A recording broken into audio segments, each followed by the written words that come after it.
안녕하세요. 저는 65살 이정숙이라고 합니다. 오늘 여러분께 들려드릴 이야기는 제가 직접 겪은 일로 아직도 믿기 어려운 일들입니다. 20년 동안 며느리라고 믿고 살았던 사람의 진짜 모습을 알게 된 충격적인 경험이지요. 그날은 3월의 따스한 봄날이었습니다. 오랜만에 고등학교 동창들과 만나기로 한 날이었지요. 강남에 있는 큰 카페에서 모임을 갖기로 했는데 저는 일찍 도착해서 친구들을 기다리고 있었습니다. 정수가 오랜만이야. 어머, 순이야. 정말 오래됐네. 그동안 어떻게 지냈어? 아들은 잘 지내고? 응, 고마워. 며느리도 착하고 손자도 둘 있어서 행복하게 살고 있어. 친구들과 이런저런 안부를 나누며 즐거운 시간을 보내고 있었습니다. 그런데 갑자기 카페 입구 쪽에서 익숙한 실루엣이 보이더라고요. 저 사람. 제 눈을 의심했습니다. 우리 며느리가 낯선 남자와 함께 카페로 들어오고 있었어요. 그것도 아주 친밀한 분위기로 말이지요. 어머, 정수가 무슨 일이야?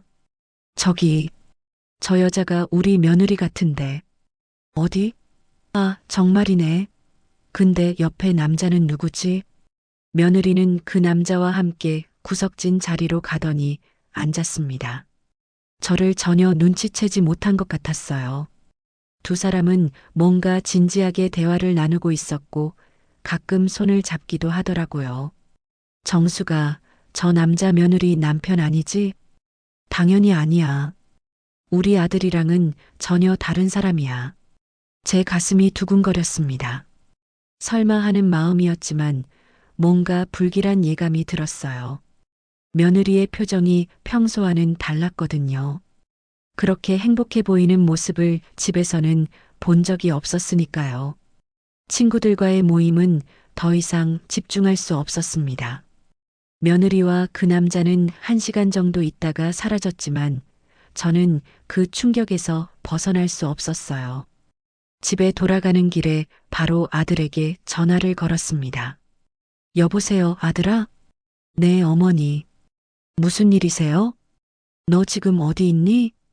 회사에 있는데요. 왜 그러세요? 내 와이프 지금 어디 있는지 아니? 집에 있을 텐데요. 무슨 일이세요? 저는 떨리는 목소리로 카페에서 본 일을 아들에게 말했습니다. 아들아, 엄마가 방금 카페에서 내 와이프를 봤어. 그런데 낯선 남자랑 같이 있더라. 네, 그럴 리가요, 어머니. 아내는 집에 있다고 했는데 내가 직접 봤다니까. 두 사람이 아주 친밀하게 대화하고 있었어. 어머니, 착각하신 것 아닐까요? 착각? 20년 넘게 봐온 며느리를 내가 못 알아보겠니? 아들은 처음에는 믿지 않으려 했습니다. 당연한 반응이었지요. 하지만 제가 워낙 확신에 찬 목소리로 말하니까 점점 불안해하더라고요. 어머니, 정말 확실하세요? 100% 확실해. 그리고 그 남자와 손도 잡고 있었어. 손을 잡았다고요? 응, 내 눈으로 직접 봤어.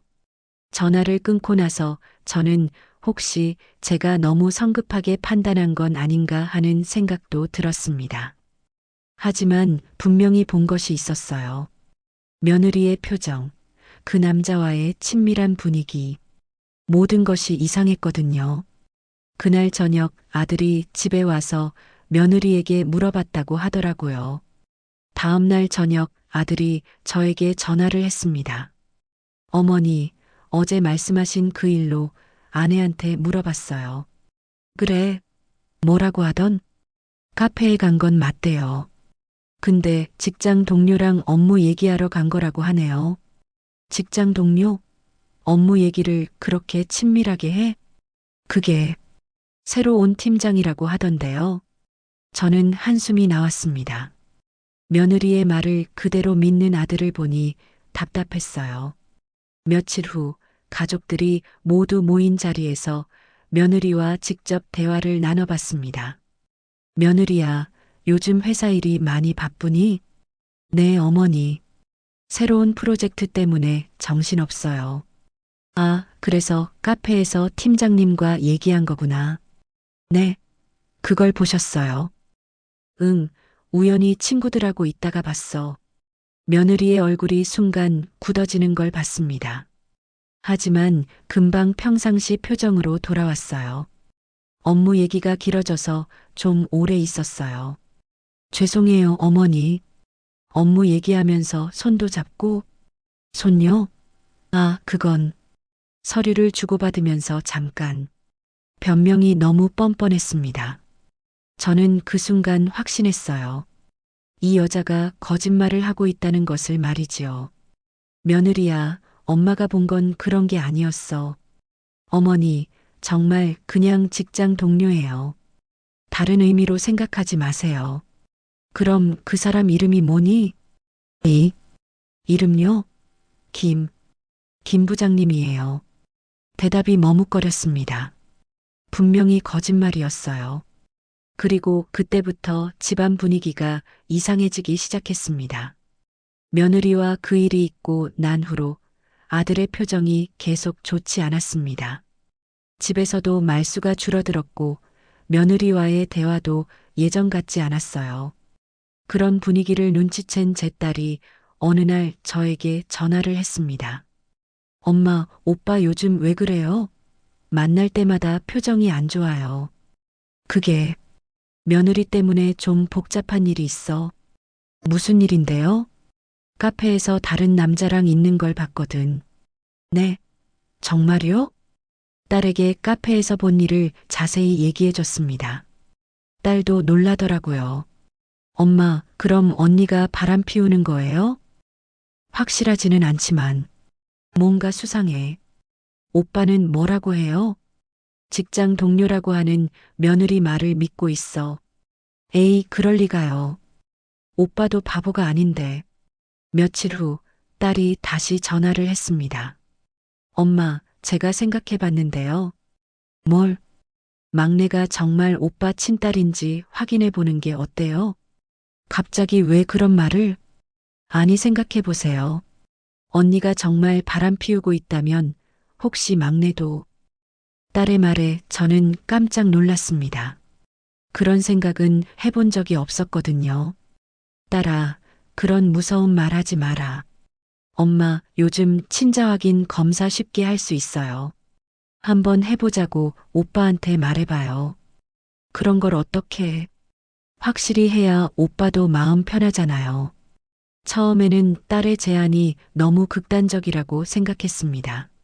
하지만 며느리의 행동이 계속 수상했고 아들의 고민도 깊어져 가는 것 같아서 고민이 됐어요. 딸의 제안을 며칠 동안 고민한 끝에 저는 아들에게 조심스럽게 말을 꺼내봤습니다. 아들아, 엄마가 이상한 말 좀 해도 될까? 네, 어머니. 무슨 말씀이세요? 막내. 친자 확인 한번 해보는 게 어떨까? 네. 갑자기 왜 그런 말씀을? 며느리 행동이 너무 이상해서 그래. 혹시나 해서 아들은 처음에 펄쩍 뛰었습니다. 어머니, 그런 말씀 마세요. 막내는 제 딸이에요. 알아. 그래도 혹시나 해서 어머니가 너무 며느리를 의심하시는 것 같아요. 아들아, 엄마 직감을 믿어봐. 그렇게 몇 번 대화를 나눈 끝에 아들이 결국 검사를 받아보기로 했습니다. 물론 며느리에게는 말하지 않고 몰래 했지요. 검사를 받고 일주일을 기다렸습니다. 그 일주일이 정말 길었어요. 매일 불안하고 초조했거든요. 드디어 결과가 나왔습니다. 아들이 울면서 전화를 했어요. 어머니, 막내가 제 친딸이 아니래요. 뭐라고? 저는 그 순간 하늘이 무너지는 것 같았습니다. 20년 동안 손녀라고 생각하며 키웠는데 친손녀가 아니었다니요. 어머니, 어떻게 해야 할까요? 아들아, 우선 진정하자. 20년을, 20년을 속았어요. 아들의 목소리에서 절망이 묻어났습니다. 저도 마찬가지였어요. 그 아이를 얼마나 예뻐했는데, 얼마나 사랑했는데. 더 충격적인 것은 며느리가 그 사실을 이미 알고 있었다는 것입니다. 아들이 며느리를 추궁하자 그제서야 털어놓더라고요. 나도 확실하지 않았어요. 그래서 말 못했어요. 확실하지 않았다고?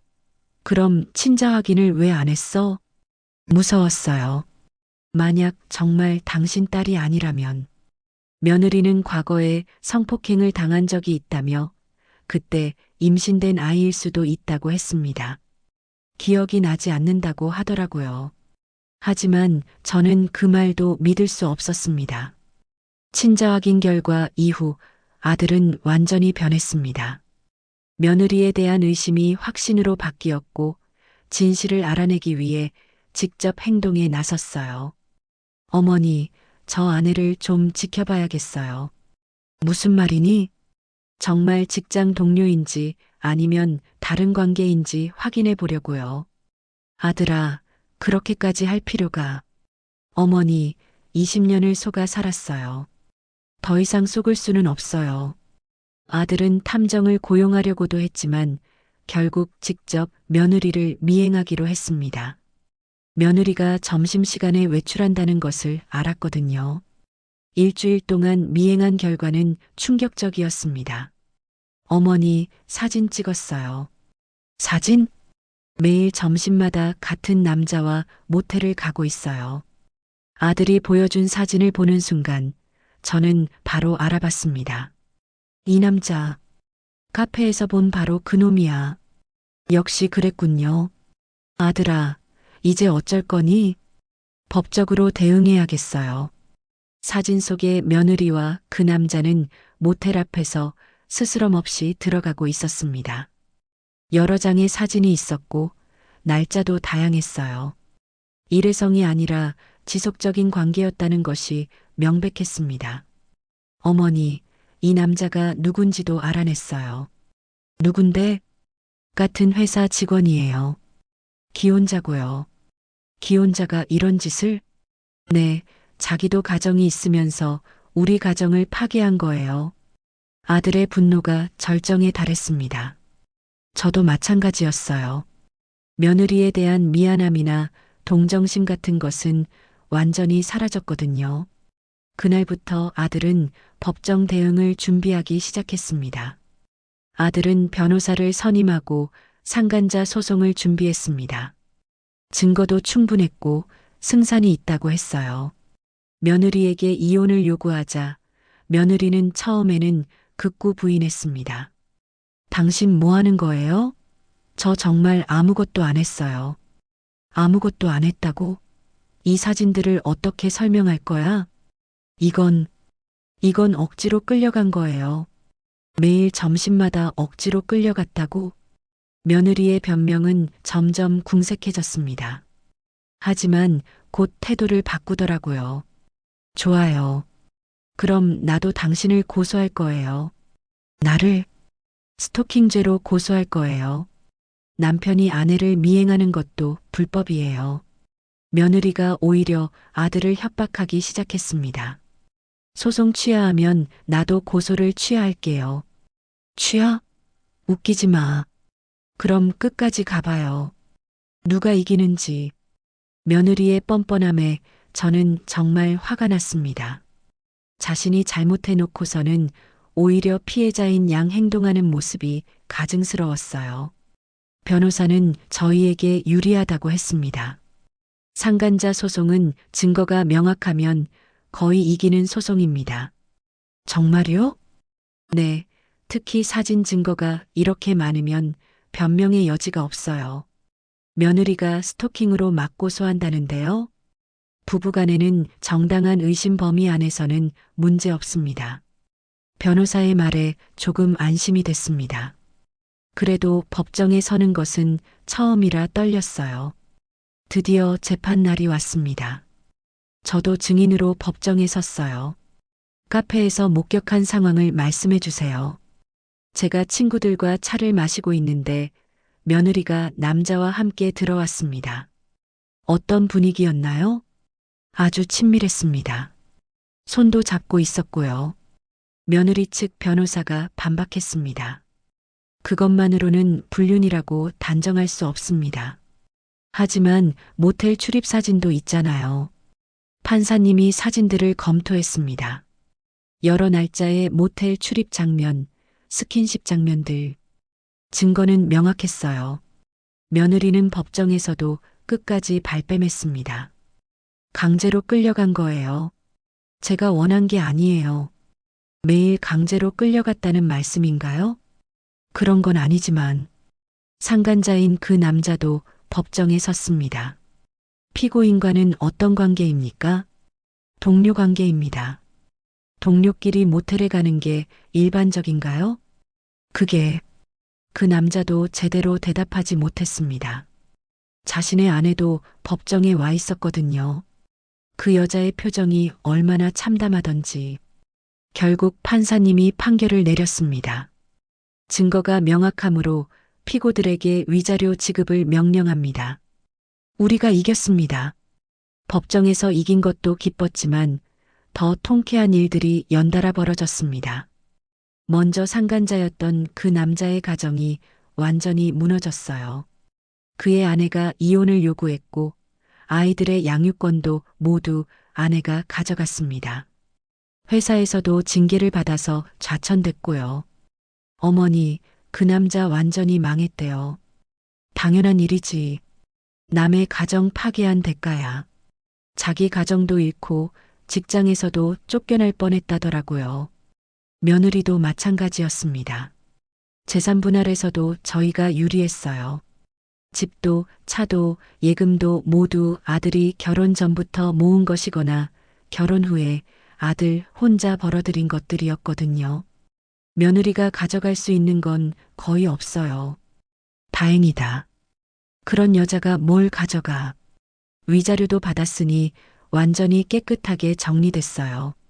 며느리는 결국 빈손으로 집을 나갔습니다.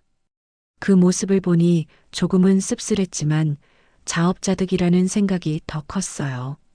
어머니, 이제 정말 홀가분해요. 아들아, 고생 많았다. 20년 동안 속고 살았지만 이제라도 진실을 알게 돼서 다행이에요. 하지만 아직 해결되지 않은 문제가 하나 있었습니다. 바로 막내였어요. 막내는 어떻게 할 거니? 계속 키울 거예요. 그 아이에게는 죄가 없잖아요. 하지만 어머니, 그 아이는 20년 동안 제 딸이었어요. 혈연이 아니어도 제 딸이에요. 아들의 말에 저는 감동했습니다. 지금 우리 집은 예전보다 훨씬 평화롭습니다. 며느리가 없어진 것만으로도 집안 분위기가 완전히 달라졌어요. 막내는 처음에는 엄마가 왜 사라졌는지 이해하지 못했습니다. 아빠, 엄마는 언제 와요? 엄마는 멀리 가셨어. 언제 돌아와요? 잘 모르겠다. 하지만 아빠가 항상 곁에 있을 거야. 아들이 그 아이를 대하는 모습을 보면서 저는 진정한 아버지가 무엇인지 깨달았습니다. 혈연 관계가 아니어도 20년 동안 쌓인 정과 사랑이 진짜였거든요. 할머니, 나 정말 아빠 딸 아니에요? 어느 날 그 아이가 제게 물어봤습니다. 학교에서 친구들이 뭐라고 했나 봐요. 그런 건 중요하지 않아. 너는 우리 가족이야. 하지만 친구들이 뭐라고 하든 상관없어. 아빠도 할머니도 너를 사랑한다는 것만 기억해. 아들도 그 아이에게 똑같은 말을 해줬습니다. 너는 아빠의 소중한 딸이야. 그것만 기억하면 돼. 정말이요? 정말이야. 아빠가 언제 거짓말한 적 있니? 그 모습을 보며 저는 눈물이 났습니다. 세상에는 정말 다양한 가족의 형태가 있고 혈연만이 전부가 아니라는 것을 깨달았거든요. 지금 저희 가족은 이전보다 더 단단해졌습니다. 거짓과 배신을 걸러내고 나니 진짜 소중한 것들만 남았어요. 며느리는 가끔 아이를 보러 오고 싶다고 연락하지만 저희는 거절하고 있습니다. 그 여자가 아이에게 해줄 수 있는 건 아무것도 없거든요. 오늘도 아들은 그 아이를 학교에 데려다 주고 저녁에는 숙제도 도와주며 주말에는 함께 놀러 다닙니다.